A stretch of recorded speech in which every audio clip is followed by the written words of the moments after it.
దేవుని సన్నిధి చాలా ప్రాముఖ్యమైనది. చాలా చాలా స్థలాల్లో మనం గడుపుతూ ఉంటాం మన జీవితంలో. మనం గడిపే కొన్ని స్థలాలు మనకు గొడవను తెచ్చిపెడతా ఉంటాయి, తర్వాత బాధను తెచ్చిపెడతా ఉంటాయి. కొంతమంది మాటలు వింటూ ఉంటే ఆదరణ ఉంటుంది, కొంతమంది మాటలు వింటే గాయమైపోతూ ఉంటుంది. కానీ సాక్షాత్తు సృష్టికర్త అయిన దేవుడు మాట్లాడుతూ ఉంటే ఆదరణ, నెమ్మది, ఓదార్పు, అలాగే మన జీవితాలను సరిచేసుకోవాలన్న ఆసక్తి, మన జీవితాలు కట్టే స్థలం, మన కుటుంబాలను కట్టే స్థలం, మనకు సంతోష ఆనందాలు కలిగించే స్థలం దేవుని సన్నిధి. కాబట్టి మనం ఆయన మాటలు వినబోతూ ఉన్నాం. చాలా శ్రద్ధగా మన మనసులు కేంద్రీకరించి తప్పకుండా ఈ మాటలు మనం విందాం. ఇది నా వాక్య ధ్యానం నిమిత్తం మన బైబిల్ గ్రంథాలు తెరిచి యెషయా గ్రంథం 30వ అధ్యాయాన్ని తీసి పెట్టుకుందాం. యెషయా గ్రంథం 30వ అధ్యాయం. మన అందరు బైబిల్ తీయండి, బైబిల్ తీయండి. మీ సెల్లలు పక్కన పడే, ఎవరి సెల్లలు లేవనుకుంటున్నాను. కొంతమంది దేవుని మందిరం విలువ తెలియదు, కొంతమందికి తెలిసి కూడా ఏంటంట అన్నట్టు నిర్లక్ష్యంగా చూసే వాళ్ళు చాలామంది ఉంటున్నారు. సెల్ పక్కన పడేసేయాలి. వాక్యం చెప్పేటప్పుడు సెల్ ఎవరి దగ్గర ఉండటానికి వీల్లేదు. సైలెంట్లో పెట్టి పక్కన పడేసేయండి. సైలెంట్లో పెట్టి అసలు ఆరాధనకు వచ్చేటప్పుడే మీరు స్విచ్ ఆఫ్ చేసుకొని రావచ్చు. మందిరంలో అడుగుపెట్టిన తర్వాత సెల్ ఆన్ చేయొద్దండి, అసలు అది దేవుని అగౌరవపరిచినట్టు. కాబట్టి మన శ్రద్ధగా దేవుని వాక్యాన్ని మనం విందాం. యెషయా గ్రంథం 30వ అధ్యాయాన్ని మనం ఈరోజు ధ్యానం చేయబోతున్నాం. ఈ అధ్యాయంలో మనం గమనించినట్లయితే ఈ 30వ అధ్యాయం అందరు తీశారనుకుంటున్నాను. యెషయా గ్రంథం 30వ అధ్యాయంలో మనం గమనిస్తే యూదా ప్రజలు, మీకు గుర్తున్నారా? యూదా ప్రజలు అంటే ఎవరు? ఇశ్రాయేల్ ప్రజలు అంటే ఎవరు? మనము ఉపవాస ప్రార్థనలో దీని గురించి ధ్యానం చేసాం. 10 గోత్రాల వాళ్ళని ఇశ్రాయేలీలు అన్నారు, 2 గోత్రాల వాళ్ళని యూదా అన్నారు. 10 గోత్రాల వారిని అష్షూరీలు వచ్చి తీసుకొని వెళ్ళిపోయారు. 2 గోత్రాల యూదా ప్రజలను వాళ్ళని ఎవరు తీసుకెళ్ళి? బబులోనీయులు తీసుకొని వెళ్ళిపోయారు. దేవుని ప్రజలని వీరికి బుద్ధి చెప్పడం కోసం వారు తప్పిపోయినప్పుడు కొంతమంది వ్యక్తుల్ని దేవుడు ఎన్నుకొని వాళ్ళ దగ్గరికి తన మాటను తీసుకొని వెళ్ళడానికి కొంతమందిని ఎన్నుకుంటాడు. వాళ్ళని ప్రవక్తలు అని అన్నాం. కాబట్టి యూదా ప్రజల మధ్య కొంతమంది ప్రవక్తల్ని దేవుడు ఎన్నుకొని వాడుకున్నాడు, వాళ్ళకి కొన్ని హెచ్చరికలు చేయడానికి. వాళ్ళలో యెషయా కూడా ఉన్నాడు, పెద్ద ప్రవక్త యెషయా కూడా ఉన్నాడు. ఈ అధ్యాయం అంతటిలో మనం గమనిస్తే యూదా ప్రజలు దేవునిపై పూర్తిగా ఆధారపడకుండా, దేవుని మీద పూర్తిగా ఆధారపడకుండా మనుషుల సహాయం అనగా ఐగుప్తు వంటి ప్రపంచ శక్తుల మీద వారు నమ్మకం ఉంచినట్లుగా ఈ అధ్యాయంలో మనం చూస్తున్నాం. అయితే మనుషుల బలం మీద ఆధారపడటం వల్ల వాళ్ళకి కలిగే అంటే ప్రమాదకరమైన పరిణామాలు ఎలా ఉంటాయో ఈ అధ్యాయం తెలియపరుస్తూ ఉంది. తర్వాత దేవుని ప్రజలు దేవుని తిరస్కరించి అంటే అవిధేయత చూపించినప్పుడు వాళ్ళ మార్గాలు ఎలా వినాశనానికి వెళ్ళిపోతాయో అనే విషయం మాత్రమే కాకుండా, అయినప్పటికీ తన ప్రజలు దేవునికి అవిధేయత చూపించి మార్గం తప్పిపోయి వినాశనానికి వెళ్ళిపోయే పరిస్థితుల్లో కూడా వారు దేవుని వైపు తిరగటానికి ఇష్టపడితే దేవుడు వాళ్ళ జీవితాన్ని ఎలా కడతాడో, వాళ్ళని ఎలా పునరుద్ధరిస్తాడో, ఎలా వారిని క్షమిస్తాడో, అలాగే ఎలా వారిని ఆశీర్వదిస్తాడో, ఇలాంటి విషయాలు మనం ఈ అధ్యాయంలో మనం చూస్తూ ఉంటాం.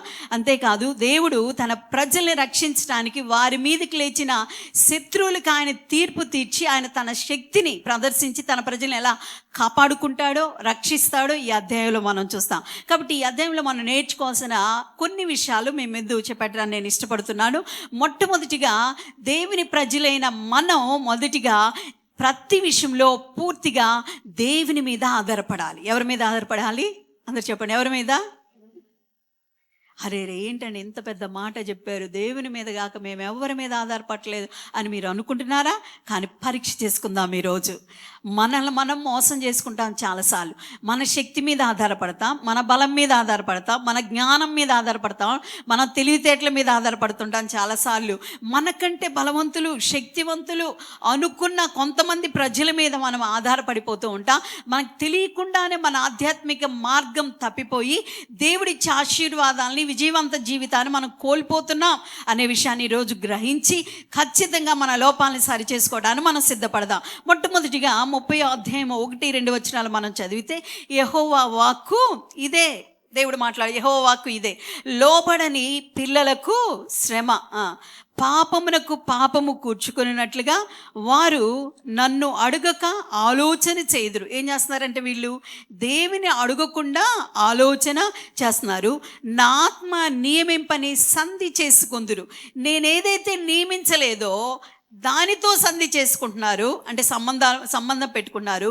వారు నా నోటి మాట విచారణ చేయక, నా దగ్గర విచారణ చేయాలి కదా, దేవుని ప్రజలు ఎవరి దగ్గర విచారణ చేయాలి? నా దగ్గర విచారణ చేయక ఫరో బలము చేత తమ్మును తాము బలపరుచుకున్నటకు. ఎవరి చేత తమ్మును తాము బలపరుచుకున్నారంట? ఫరో యొక్క ఒక అన్యుడైన ఫరో యొక్క బలము చేత తమ్మును తాము బలపరుచుకున్నటకు ఐగుప్తు నీడను శరణుజొచ్చుటకు ఐగుప్తునకు ప్రయాణము చేదురు. అంటే వీళ్ళు దేవుని మీద పూర్తిగా ఆధారపడకుండా ఏం చేస్తున్నారంటే వాళ్ళ కష్టకాలంలో దేవుని సహాయం కోరుకోకుండా ఇతరుల సహాయాన్ని వారు ఆశ్రయించారు. కానీ ప్రియులారా, ఒక మాట చెప్పనా, దేవుడు మాత్రమే నిజమైన రక్షకుడు. హల్లెలూయా. నువ్వు అనుకుంటున్నామేమో నీకొచ్చిన కష్ట సమయంలో, నష్ట సమయంలో, లేక యుద్ధ వాతావరణంలో, బాధల సమయంలో, ఇరుకైన పరిస్థితుల్లో నువ్వు ఎవరెవరో లేక కొన్నిసార్లు మనం బలం మీద ఆధారపడతా ఉంటాం. నాకు అన్నీ తెలుసులే, చాలాసార్లు నేను కూడా ఇలా మోసపోయిన రోజులు ఉన్నాయి. నేను ఏదైనా చేయగలనే, నేను బాగా మాట్లాడగలను, నేను ఏదైనా చేయగలనే, నేను చాలా మొండిదానులే అనుకున్నాను. మన మొండితనాలు, మనం ఏదైనా చేస్తామనేదంతా మనకు నష్టాన్ని కలిగిస్తాయి. కానీ దేవుని మీద పూర్తిగా ఆధారపడినప్పుడు ఆయన మనల్ని రక్షించే దేవుడై ఉన్నాడు. హల్లెలూయా. ప్రియులారా, నీ యొక్క బలాన్ని చూసుకొని మోసపోగోకు, నీకున్న మాటకరతనాన్ని చూసి మోసపోగోకు, లేకపోతే నీకంటే బలవంతులు శక్తివంతులైన వాళ్ళని ఆశ్రయిస్తున్నావే, వారి బలాన్ని వారి శక్తిని చూసి మోసపోగోకు. కానీ నిన్ను నన్ను సృష్టించిన దేవుడు ఒకడు ఉన్నాడు. కానీ ఇక్కడ యూదా ప్రజలు చేసిన పొరపాటు ఏంటంటే వాళ్ళ కష్ట సమయంలో పూర్తిగా దేవుని మీద ఆధారపడకుండా ఇతరుల యొక్క సహాయాన్ని ఆశ్రయించారు. ఎవరికి అవసరత లేని వాళ్ళు ఉన్నారండి ఈ దినాల్లో? ఏ దినాల్లోనైనా అందరికీ ఏదో ఒక రకమైన అవసరం, మన మనుషులకు ఖచ్చితంగా అవసరతలు ఉంటాయి. అది విద్య విషయమైన అవ్వచ్చు, ఆరోగ్యం విషయమైన అవ్వచ్చు, ఉద్యోగాల విషయమైన అవ్వచ్చు, కుటుంబ ఆర్థిక పరిస్థితుల విషయమైన అవ్వచ్చు, నీ సమస్యల విషయమైన అవ్వచ్చు. కానీ అలాంటి కష్టకాలంలో నువ్వు ఎవరిని ఆశ్రయిస్తున్నావు? ఎవరి మీద ఆధారపడుతున్నావు? ఎవరి కోసం మనం ఎదురు చూస్తున్నాం? చాలాసార్లు దేవుని పక్కన పడేసి, యూదా ప్రజలకు దేవుని యొక్క శక్తి ఏంటో తెలుసు, సామర్థ్యత అంటే ఏంటో తెలుసు. ఐక్యరాజ్యంగా ఉన్నప్పుడు, అలాగే విడిపోయి యూదా రాజ్యంగా ఇశ్రాయేలు రాజ్యంగా ఉన్నప్పుడు కూడా ఎవరికి వాళ్ళు దేవుని శక్తిని, ఆయన ప్రసన్నతను, ఆయన ఇచ్చిన విజయాలని, శత్రువుల మీద దాడిని అన్నిటినీ చూసిన వీరు ఇక్కడ పొరపడిపోయారు. ఏంటో తెలుసా? దేవుని పక్కన పడేసి, దేవుని మీద పూర్తిగా ఆధారపడటం మానేసి ఏం చేశారంటే ప్రజల్ని ఆశ్రయిస్తూ ఉన్నారు. శక్తివంతమైన వారిని ఆశ్రయిస్తే మాకు కార్యం జరుగుతుంది అని ఆశ్రయించడానికి పూనుకున్నారంట. దేవుడు చాలా బాధపడ్డాడు. ప్రియులారా, చూడండి, ఎవరైనా ఇప్పుడు మన తల్లిదండ్రులను వదిలేసి ఏదైనా కావాలంటే ఎవరిని అడగాలండి? నేను కన్న తల్లిని, తండ్రిని అడగాలి. తల్లిదండ్రులతో నువ్వు మాట్లాడకుండా, నీ అవసరత ఏదో నీ తల్లి తండ్రికి చెప్పకుండా పక్కనున్న తల్లిదండ్రులకి, వేరే వాళ్ళ తల్లిదండ్రులకి వెళ్ళి చెప్తే ఈ తల్లిదండ్రులు ఎంత బాధపడరా? వాళ్ళు చెప్పినప్పుడు ఏమనిపించింది మనకి? అరే, నాతో అనలేదే నా కొడుకు, నాతో అనలేదే నా కూతురు. ఎంత గాయం చేస్తున్నామో తెలుసా చాలాసార్లు ప్రభుని.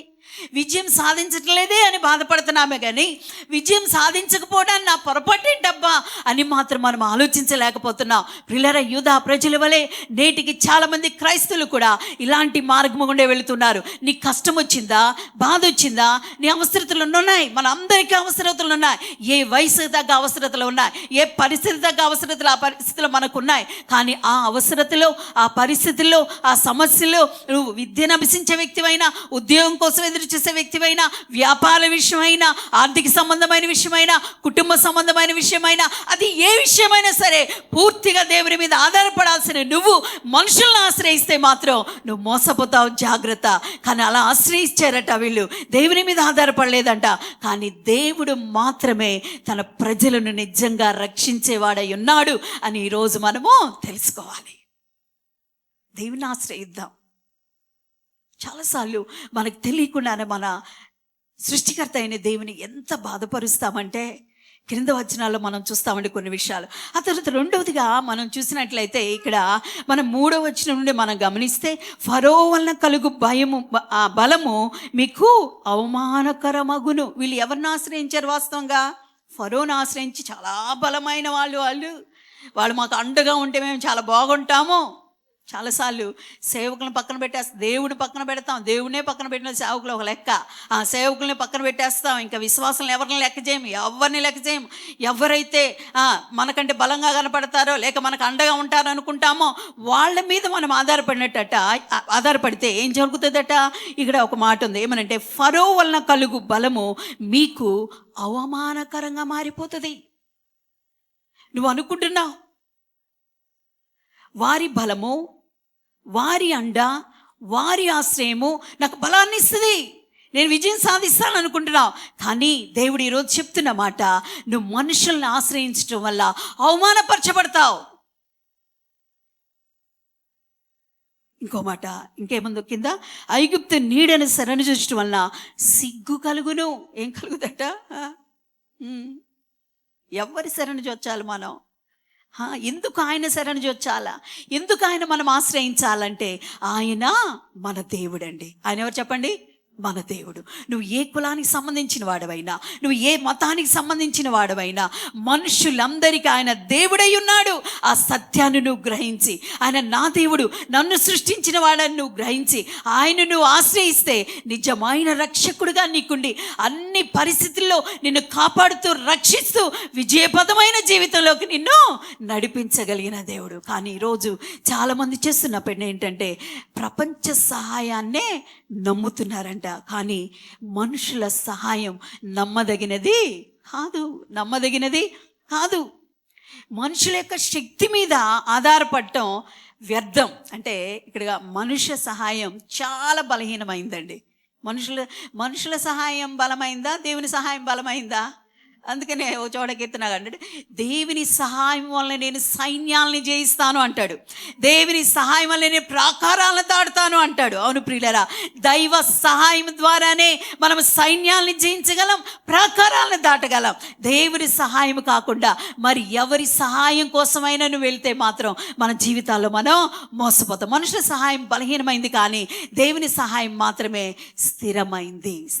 ఏంటి చెప్పండి? దేవుని సహాయం. అందుకనే పాటలు భలే ఉంటాయండి. అసలు ఆ పాటలు ఏదో నోటుకొచ్చినట్లుగా రాసినవి కాదు. ఎంత అనుభవపూర్వకంగా రాస్తారంటే పాటలు వాళ్ళ జీవితాలు అనుభవించి రాసిన చాలా పాటలు మనం వింటూ ఉంటాం. నీవుంటే నాకు చాలు యేసయ్య అనే పాట మనం వింటూ ఉన్నప్పుడు ఎక్కువ ఎవరు పాడారు వాళ్ళు రాశారు అనుకుంటాం, కానీ అసలు ఎవరు రాశారో నేను విన్నప్పుడు నాకు ఆయన బయటికి రాలేదు. కానీ ఆయన ఏ పరిస్థితుల్లో రాశాడో ఆయన సాక్ష్యం విన్నప్పుడు నాకు ఎంత ఆశ్చర్యం అనిపించిందంటే, తను ఎంత శూన్యమైపోయాడో, తన భార్య అనారోగ్య స్థితి, ఎంత అనారోగ్య స్థితి, ఒక సేవకుడు అండి ఆయన. అలాంటి పరిస్థితిలో కూడా ఆయన దేవుని సన్నిధిలో అంటాడు కదా, ప్రభువా నా జీవితం అంతా నేను కోల్పోయినా, నా కుటుంబం అంతా నేను కోల్పోయినా, నా భార్య ఆరోగ్యం అంతా క్షీణించిపోయినా, నాకు ఎవరు అండగా లేకపోయినా నువ్వు ఉంటే నాకు చాలు అని తన ఆత్మ ప్రేరేపణలో నుండి రాసిన పాట అండి. అలాగే ఒక పాట రాస్తాడు ఒక వ్యక్తి, ఏమనంటే, మనుషుల సాయం వ్యర్థమురా, రాజుల నమ్మిన వ్యర్థమురా, మనుషుల సాయం వ్యర్థమురా, రాజుల నమ్మిన వ్యర్థమురా, యెహోవాను ఆశ్రయించుట ఎంత మేలు, ఎంతో మేలు, ఎంత మేలు, ఎంతో మేలు. ఎవరికి ఎవరు ఈ లోకములో చివరికి పరలోకములో, ఎవరికి ఎవరు ఈ లోకములో. హల్లెలూయా. అవును ప్రియులారా, అతను ఎంత అనుభవిస్తే ఈ మాట రాశాడో. మనుషులు ఎలాంటి వారో తెలుసా? వారికి నువ్వు అనుకూలంగా ఉన్నంతసేపు నిన్ను ప్రేమిస్తారు, నువ్వు ప్రేమిస్తేనే ప్రేమిస్తారు. నువ్వు లోపాలు చెప్తే వాళ్ళు నిన్ను అసహించుకుంటారు. కానీ దేవుడు ఎంత గొప్పవాడో తెలుసా? మన లోపాలని గ్రహించి కూడా మనుషులకు ఆ శక్తి లేదు, కానీ మన లోపాలను తీసేసే శక్తి లేదు. కానీ ఆయన దేవుడు కనుక మనలో ఉన్న లోపాలను తొలగించి మనల్ని హత్తుకునే దేవుడై ఉన్నాడు. అవును ప్రియులారా, ఎంత గొప్ప దేవుడో తెలుసా? ఎవరిని ఆశ్రయిస్తున్నావు నువ్వు? నీ కష్టకాలంలో ఎవరిని ఆశ్రయించడానికి నిర్ణయాలు తీసుకుంటున్నావు? కొంతమంది స్నేహితులను ఆశ్రయిస్తూ ఉంటారు. వాళ్ళని స్నేహం చేయొద్దని నేను అంటలేదు, కానీ దేవుని పక్కన పడేసి నీ బలాన్ని ఎంత ఉపయోగించినా, నీ జ్ఞానాన్ని ఎంత ఉపయోగించినా, నీ శక్తిని ఎంత ధారపోసినా, దేవుని పక్కన పడేసి నువ్వు ఎన్ని ప్రయత్నాలు చేసినా ఏ ఫలితాన్ని నువ్వు చూడలేవు. తాత్కాలికమైన ఫలితం అప్పుడు నీకు కనబడినా అది తుదుకు నిన్ను నాశనానికి నడిపిస్తుంది. కానీ దేవుని నువ్వు ఆశ్రయిస్తే అది స్థిరమైందిగా ఉంటుంది. హల్లెలూయా. ఎవరిని ఆశ్రయిస్తున్నావు? భక్తులు బైబిల్ గ్రంథంలో మనం చూస్తే అంటారు కదా, ప్రభా నువ్వే నా ఆశ్రయము. దావీదంటాడు, నువ్వే నా ఆశ్రయము, నా బలము నీవే, నా కొండ నీవే, నా కోట నీవే అంటున్నాడు. నీ బలం ఏంటి? నీ కోట ఎవరు? నీ ఆశ్రయం ఎవరు? నీ అండెవరు? అందుకే దావీదు తన జీవిత కాలంలో అండి ఎక్కడా ఓడిపోలా.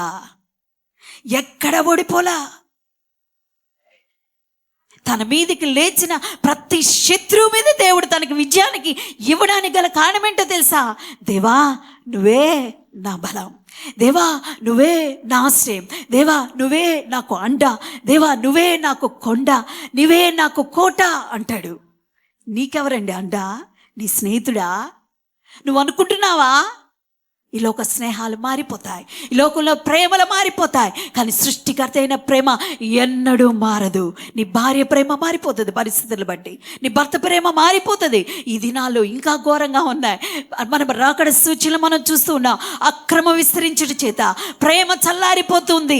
న్యాయం లేదు, కనికరం లేదు, దయ లేదు, జాలి లేదు. మనం ఈ మార్గంలో వెళ్ళొచ్చా వెళ్ళకూడదని ఆలోచన లేదు. నా జీవితం నా ఇష్టం, నువ్వెవరో నాకు చెప్పడానికి అన్నట్లుగా బ్రతుకుతున్న ఈ లోకంలో జీవిస్తున్నా నువ్వు నేను ఆయన్నే ఆశ్రయంగా చేసుకొని, ఆయన్నే బలముగా చేసుకొని, ఆయనే కొండగా కోటగా చేసుకొని, ఆయన్నే మీదే మనం ఆధారపడగలిగినట్లయితే ఆయన ఇచ్చే సహాయం స్థిరమైందిగా ఉంటుంది. కానీ దేవుని పక్కన పడేస్తున్నావా? నువ్వు ఎవరిని ఆశ్రయిస్తున్నా? ఎవరు నీకు బలంగా చేసుకున్నా? పరీక్ష చేసుకో. యూదా ప్రజలట దేవుని ఎరిగిన వారయ్యుండి కూడా, దేవుని శక్తిని ఎరిగిన వారయ్యుండి కూడా, దేవుని కార్యాలని చవి చూసి కూడా, వింటం మాత్రమే కాదు అనుభవించి కూడా వారి జీవితాల్లో తప్పుటడుగు వేశారండి. శక్తివంతమైన వారి మీద ఆధారపడ్డారు, మనుషుల సహాయం మీద ఆధారపడ్డారు. దేవుడి కోపం వచ్చేసింది.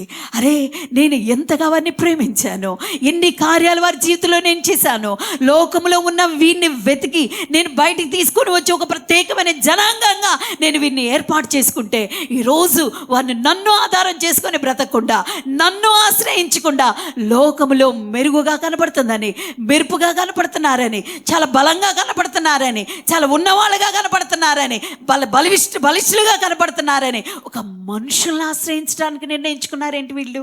దేవుడు అంటున్నాడు, అరే రే, ఎవరి బలాన్ని నువ్వు ఆశ్రయించాలనుకుంటున్నావో వారి నీకు అవమానం తెస్తారు, జాగ్రత్త. ఎవరిని నువ్వు ఆశ్రయించాలనుకున్నావో వారి నిన్ను సిగ్గులోకి తీసుకొని వెళ్తారు. యూదా ప్రజలారా, ప్రియులారా, దేవుడు ఎంత ప్రేమ ఉంటే అండి, అందుకే బైబిల్ ఏం చెప్తుంది తెలుసా? ప్రేమించే వాళ్ళు మాత్రమే గద్దించి శిక్షిస్తాడు. పగోడు ఏం చేస్తాడు? లెక్కలేని ముద్దు పెడతాడంటే నువ్వు చేసేది కరెక్టే, తప్పని వాళ్ళకి తెలిసినా, ఇది తప్పురా బాబు అని తెలిసినా కానీ చాలా కరెక్ట్గా వెళ్తున్నావు, నీ మార్గమే కరెక్ట్, నువ్వు అనుకున్నదే కరెక్టు, అబ్బా నువ్వు నిర్ణయమే కరెక్టు, నీ తీర్మానమే కరెక్టు అనేవాళ్ళు ఎవరో తెలుసా? నువ్వు తప్పుడు మార్గంలో వెళ్తావని తెలిసి కూడా అలా చేసేవాళ్ళు ఎవరంటే నీ మేలు కోరేవాళ్ళు కాదండి.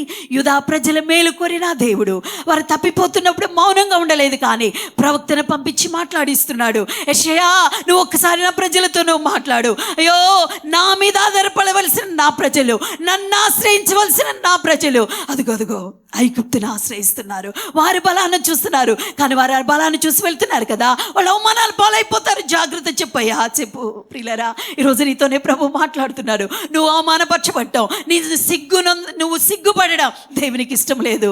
తన ప్రజలు సిగ్గుపడటం కాదండి, తన ప్రజలు తలదించుకునేట్లుగా కాదండి. దేవుడు అంటాడు తన ప్రజలు ఘనతకెక్కేవారుగా ఉండాలని, తన ప్రజలు తలెత్తుకునేవారుగా ఉండాలనే ఆయన తన ప్రజలను కోరుకున్నాడు. హల్లెలూయా.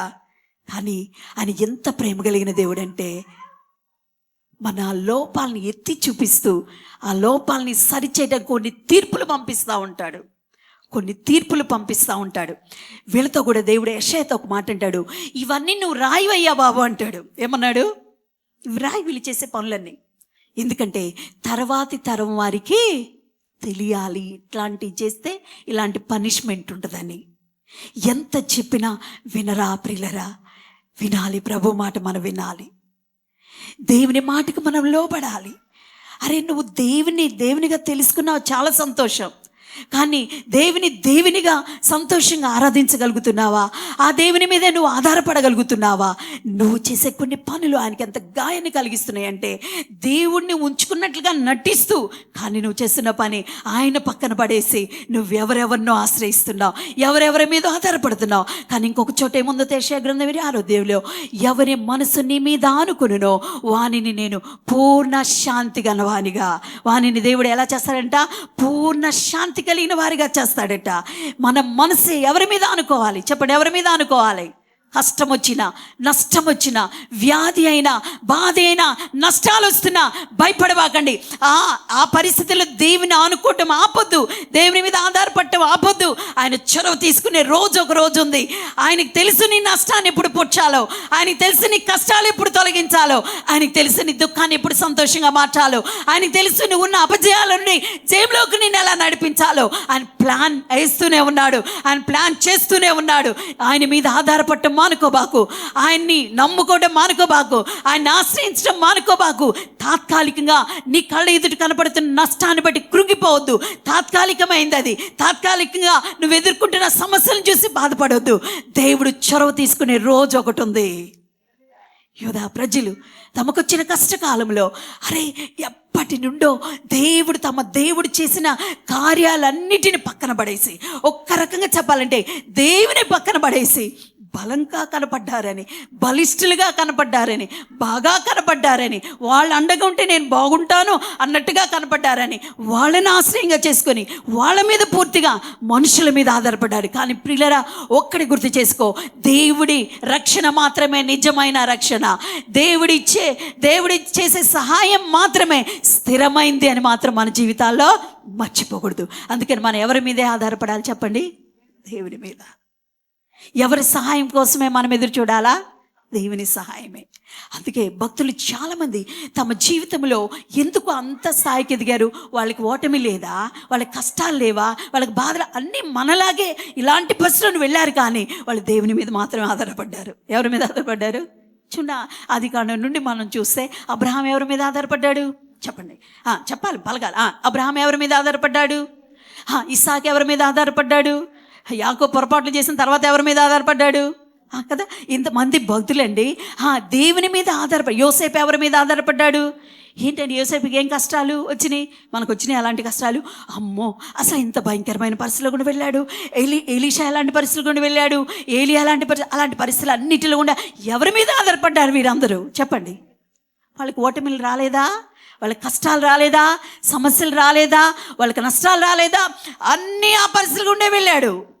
మనం రాజుల గ్రంథంలో చూస్తాం, ఒక ఎలీషా సేవకుని శిష్యుని భార్యకు కూడా కష్టాలు వచ్చినాయి. అంటే సేవకుని శిష్యునిగా ఉన్న కుటుంబంలో కూడా చాలా కష్టాలు. దేవుని ప్రజలు మనకు కూడా ఏమొస్తాయి? ఖచ్చితంగా నష్టాలు వస్తాయి, కష్టాలు వస్తాయి. దాన్ని చూసి పారిపోవటం కాదు. ఆమె చేసిన ఒక పని ఏంటో తెలుసా? విధవరాలైండి, తన భర్త చాలా మంచివాడు, భక్తి కలిగిన వాడు, కానీ ఆయన చనిపోయాడు. చనిపోయే ముందు అప్పులైపోయినాయి. కారణం ఏదైనా కానీ అప్పులైనాయి. ఒక భార్య, 2 పిల్లలు, వాళ్ళు ఏం చేయగలరు? అప్పులు ఎలా తీర్చగలరు? కానీ ఆమె చేసిన పని ఏంటో తెలుసా? పూర్తిగా దేవుని మీద ఆధారపడుతూ ఎవరిని ఆశ్రయించింది? ఎవరి దగ్గరికి పరిగెత్తిందంట ఆమె? సేవకుల దగ్గరికి పరిగెత్తుకుని వెళ్ళింది. తన పరిస్థితి అంతా చెప్పుకుంది. పూర్తిగా దేవుని మీద ఆధారపడిపోయింది. బంధువుల దగ్గరికి వెళ్ళి ఆడవలా, స్నేహితుల దగ్గరికి వెళ్ళాలా, స్నేహితులను ఆశ్రయించలా, బంధువులను ఆశ్రయించలా, స్నేహితుల మీద ఆధారపడలా. కానీ ఈరోజు నీకున్న అవసరతను బట్టి ఎవరి మీద ఆధారపడుతున్నావు? నువ్వు ఎవరిని ఆశ్రయిస్తున్నావు? మనుషులతో పలకొద్దని నేను చెప్పట్లా, వాళ్ళ దగ్గరికి వెళ్ళొద్దని నేను చెప్పట్లా, కానీ మొదటిగా మనం దేవుని పెట్టుకోవాలి. ఆ సేవకుని శిష్యుని భార్య పూర్తిగా దేవుని మీద ఆధారపడిపోయి పరిగెత్తుకుంటూ ఎవరి దగ్గరికి వెళ్ళిందంట? తన సమస్యను ఎవరికి పంచుకుంది? సేవకునికి పంచుకుందండి. ఒక అద్భుతమైన పరిష్కారాన్ని తెలుసుకుంది. ఒక సేవకుడితో మాత్రమే కాకుండా ఆ సేవకుడి ద్వారా దేవుడు ఏం చెప్తున్నాడు తెలుసా? నువ్వు పొరుగింటికి వెళ్ళి ఖాళీ పాత్రలు కూడా అంటే అందరితో సమాధానపరిచి అద్భుతమైన సంపదనిచ్చి అప్పు తీర్చుకోగా జీవితకాలం అంతా పోషించబడే సంపదను సమకూర్చిన దేవుడు మన దేవుడు. నువ్వు అలా ఆధారపడగలుగుతున్నావా? మన దేవుని శక్తి కొంచెమైంది కాదండి. ఆయన నిన్న ఎలా ఉన్నాడో, నేడు ఎలా ఉన్నాడో, రేపు కూడా అలా ఉండే దేవుడు. ఆ రోజున్న అభిషేకం, ఆ రోజున్న శక్తి, ఆ రోజున్న అద్భుతాలు, ఆ రోజున్న సూచక్రియలు ఈ దినాల్లో కూడా ఉన్నాయి. మారుతుంది మనలో లేదు. దేవుని మీద మనం ఆధారపట్లా, దేవుని శక్తి మీద ఆధారపట్లా. ఆయన మనం ఆశ్రయించలేకపోతున్నాం. అందుకే ఆయన కార్యాలు మనము చూడలేకపోతున్నాం. కానీ నేటికి కూడా ఆయన శక్తి పరిపూర్ణం అవుతూనే ఉంది ప్రియులరా. నువ్వు ఎంత ఆయన మీద ఆధారపడతావో, ఎంతగా ఆయన మాత్రమే నువ్వు ఆశ్రయిస్తావో అంతగా నీ పక్షంగా ఆయన నిలబడి స్థిరమైన సహాయాన్ని అందిస్తూ నిజమైన రక్షకుడిగా ఉండి నిన్ను నీ జీవితాన్ని నడిపించే దేవుడు. పక్కదో పటవాకు, పక్కకెళ్ళబాకు. అందుకే బైబిల్ ఒక మాట ఉంది, కుడికైన ఎడమకైనను నువ్వు తొలగకూదు, తిన్నగా నువ్వు వెళ్ళాలి అంటాడు. ఎవరి వైపు చూస్తే వెళ్ళాలి మనం? దేవుని వైపు. విశ్వాసమునకు కర్త, దాన్ని కొనసాగించువాడనైనా యేసు వైపు చూస్తూ మన జీవితాన్ని ప్రయాణం చేయాలి. యేసు వైపు చూస్తూ మన ప్రయాణాన్ని కొనసాగించాలా. ఆయన మీద మాత్రమే పూర్తిగా ఆధారపడాలా. ఆయన మాత్రమే మనం ఆశ్రయంగా చేసుకోవాలా. ఆయన పక్కన పడేసావా ఏం చేయలేవు. యేసు ప్రభు ఆయన ఈ లోకానికి వచ్చి మనందరి నిమిత్తం ఆయన బలి అంటే వాసు శిష్యులను ఏర్పాటు చేసుకున్నాడు. అద్భుతమైన పరిచర్య జరిగింది. ఇక ఆయన వచ్చిన రక్షణ ప్రణాళిక పూర్తయిన తర్వాత సమాధి చేయబడ్డాడు. ఆయన దైవకుమారుడిగా తిరిగి 3వ దినాన్ని లేచాడు. అందరూ చూస్తుండగా ఆరోహణమై వెళ్ళిపోయిన తర్వాత శిష్యులకి ఒక రకమైన బాధ వచ్చేసింది.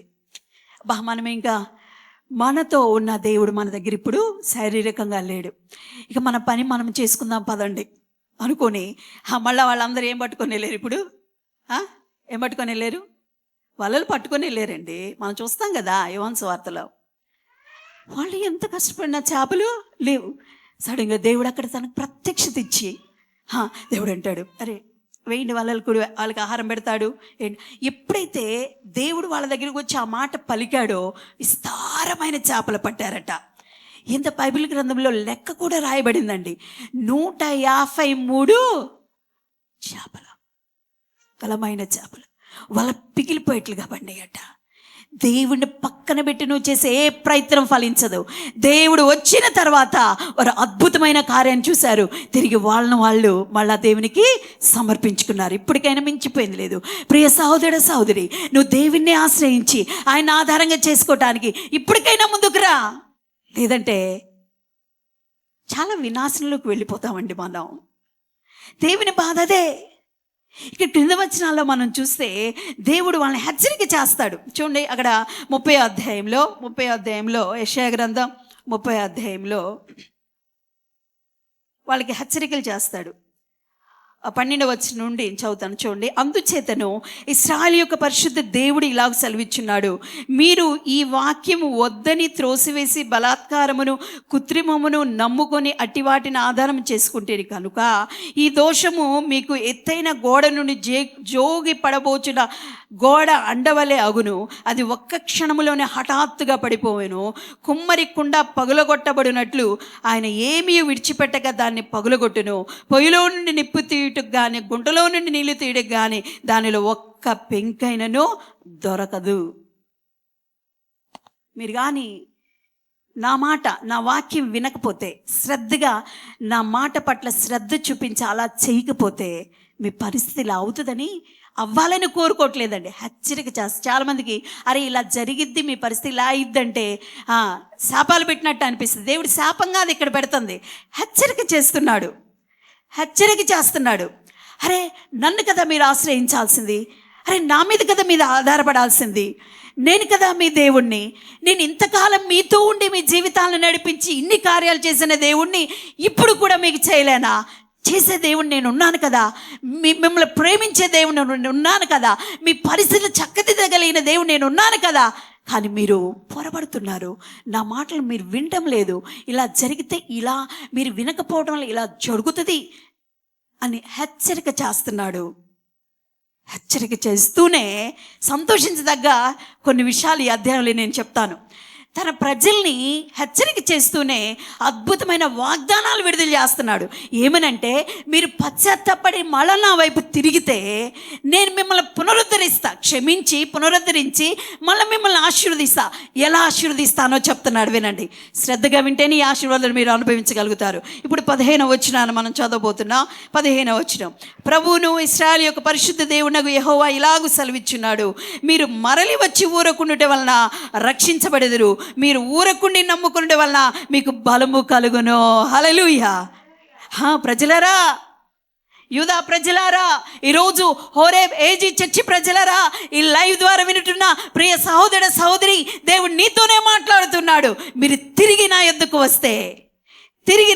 వస్తే మిమ్మల్ని నేను రక్షిస్తాను. మీరేం చేయనక్కర్లా, నా వైపు తిరగడం చాలు. ఇది కూడా కష్టమే మనకు కాదు. అరే, ఇంత భరోసా ఇచ్చి మనం దేవుని నమ్మం తొందరగా. మనుషులు ఎవరన్నా వచ్చేదే కళ్ళబుల్లి మాటలు చెప్తే ఈజీగా నమ్మేస్తాం. మోసపోయిన తర్వాత ఇక అబ్బా నేనేదో అనుకున్నానండి, అసలు ఇట్లా జరిగిపోయింది, ఆమె ఇలా నన్ను మోసం చేసింది, ఇతడు ఇలా మోసం చేశాడు. మరి దేవుడు ఎంత చెప్పిన ఎందుకు నమ్మం మనం? మనుషులు మాయలో బాగుపడిపోతాం, దేవుడు మాయ చేయడు. అందుకనా ఉన్నది ఉన్నట్లుగా చెప్తున్నాడు దేవుడు. ప్రభు అంటాడు, యూదా ప్రజలారా, ఇప్పటికైనా మించిపోయింది లేదు. హెచ్చరిక చేశాడు. ఏమని హెచ్చరిక చేశాడు? బాధపడ్డాడు. నా మీద మీరు ఆధారపడలేదు, నన్ను ఆశ్రయం చేసుకోవట్లేదు, మనుషుల సహాయం కోరుకుంటున్నారు, మనుషుల మీద మీరు ఆధారపడుతున్నారు కనుక మీకు నిజమైన రక్షణ కలగదు. నా మీద మీరు ఆధారపడండి, నన్ను మీరు ఆశ్రయించండి, నేను మీకు సహాయం చేస్తా, నా సహాయమే స్థిరమైంది, నేనే నిజమైన రక్షకుని అని చెప్పుకుంటూనే మీరు నా మాటలు వినకపోతే ఇలా జరిగిద్దని హెచ్చరిక చేస్తూనే గొప్ప వాగ్దానాలు విడుదల చేస్తున్నాడు. ఏమనో తెలుసా? ఇప్పటికైనా నా బలాన్ని మీరు ఆశ్రయిస్తే, ఊరిక నా వైపు మీరు తిరిగితే మీకు ఏం చేస్తాను? నేను మిమ్మల్ని రక్షించడం మాత్రమే కాదు, మీకు బలాన్ని కలుగచేస్తాను. మీకు బలం కావాలా, బలహీనం కావాలి? మీ అందరూ చెప్పండి. మనందరికి ఏం కావాలా? బలం కావాలి. దేవుని స్తోత్రం. అది శారీరక సంబంధమైన, ఆత్మ సంబంధమైన, అదైనా మానసిక సంబంధమైన. ఈరోజు చాలామంది ఆత్మహత్యలు ఎందుకు చేసుకుంటున్నారు? ఎందుకు ఈరోజు చాలామంది కుటుంబాలను విడిచిపెట్టి వెళ్ళిపోతున్నారు? ఈరోజు ఎందుకు చాలామంది చెడిపోతున్నారు? ఎందుకని జీవితాన్ని నాశనం చేసుకుంటున్నారు? వాళ్ళకి మానసిక బలం లేదండి.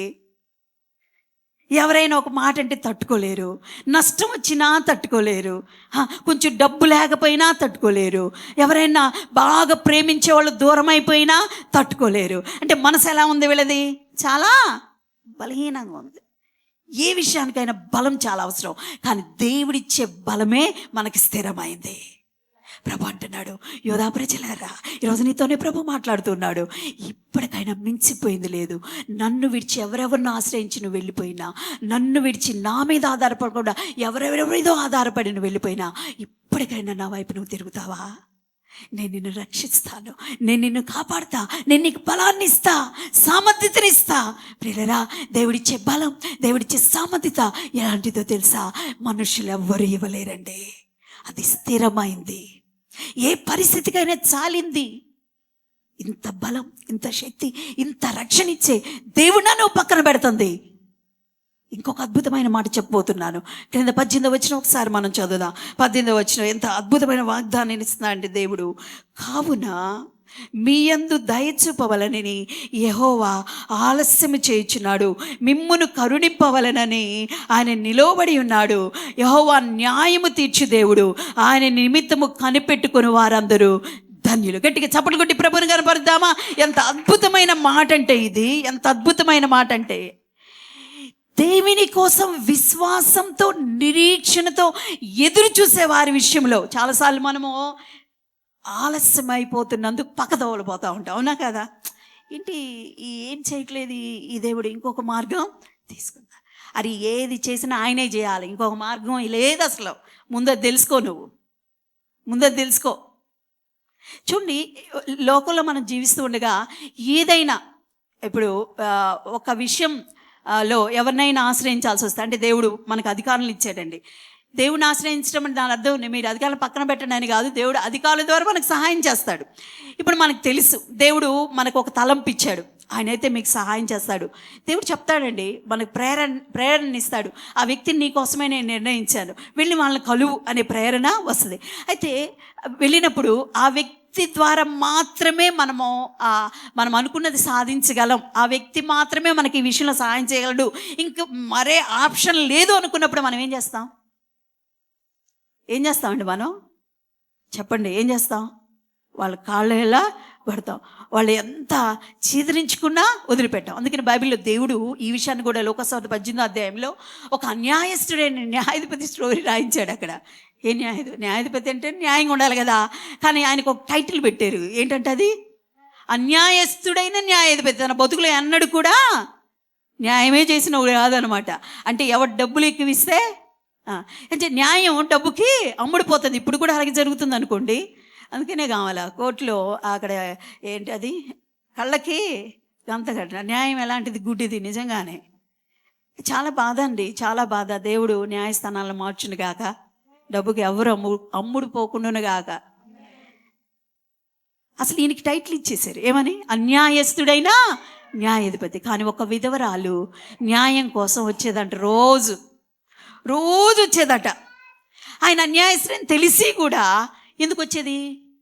ఇంకా ఆయన తప్పితే లేదు. ఇప్పుడు ఆయన చేయాల్సిందే, ఆయన చేస్తేనే ఆమెకు న్యాయం జరిగిద్ది.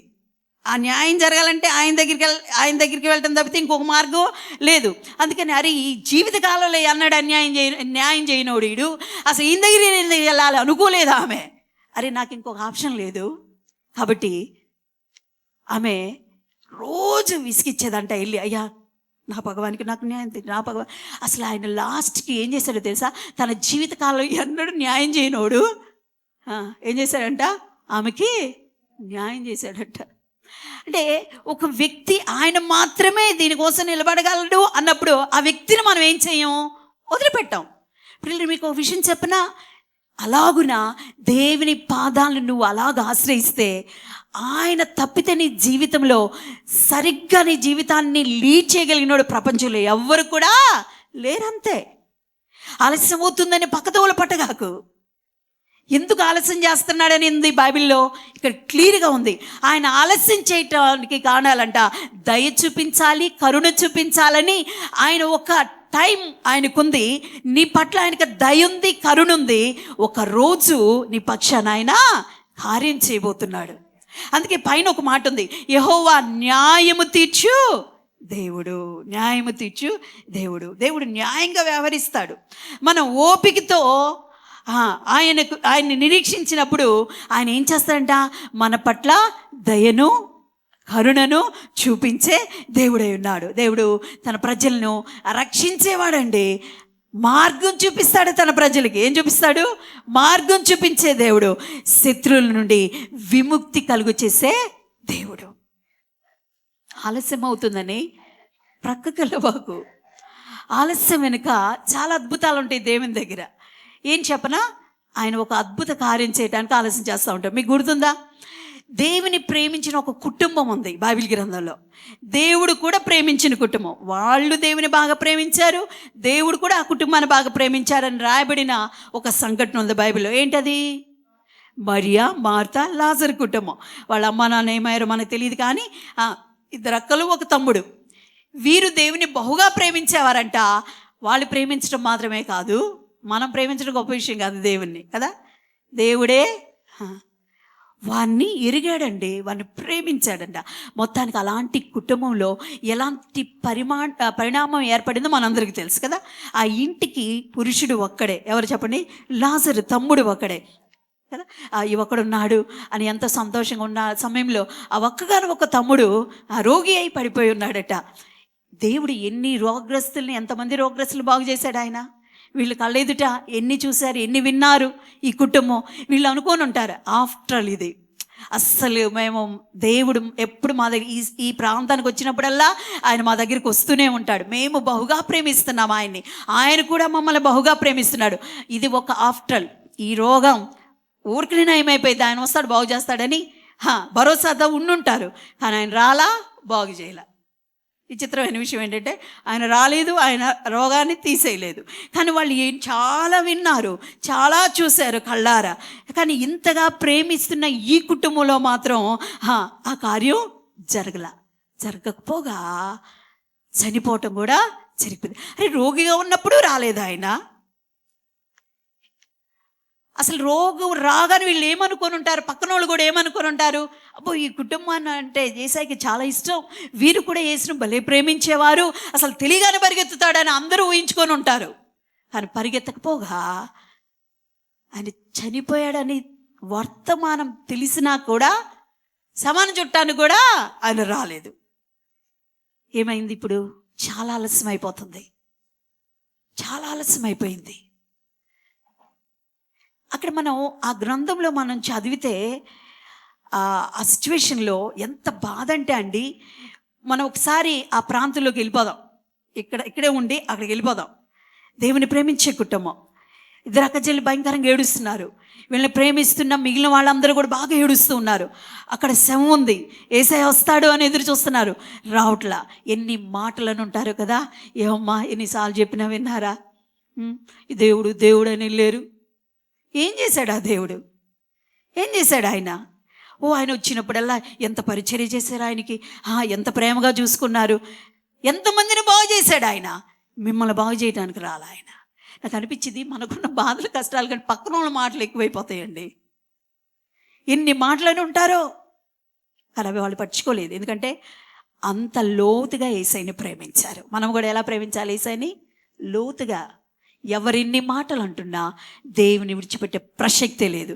ఎందుకంటే ఈయన తప్పితే మరొక మార్గం లేదండి, లేదు.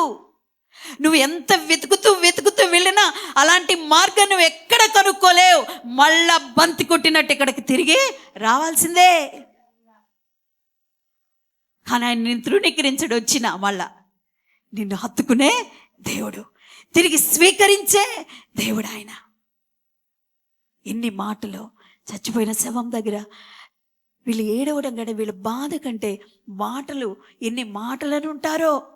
ఇంత ప్రేమించారుగా. నిన్ను కూడా అంటున్నారా? నీ జీవితంలో నష్టం వచ్చినప్పుడు, కష్టాలు వచ్చినప్పుడు, కుటుంబ పరిస్థితులన్నీ చిన్న భిన్నమైపోయినప్పుడు నిన్ను కూడా ప్రజలు ఈ మాట అనొచ్చు.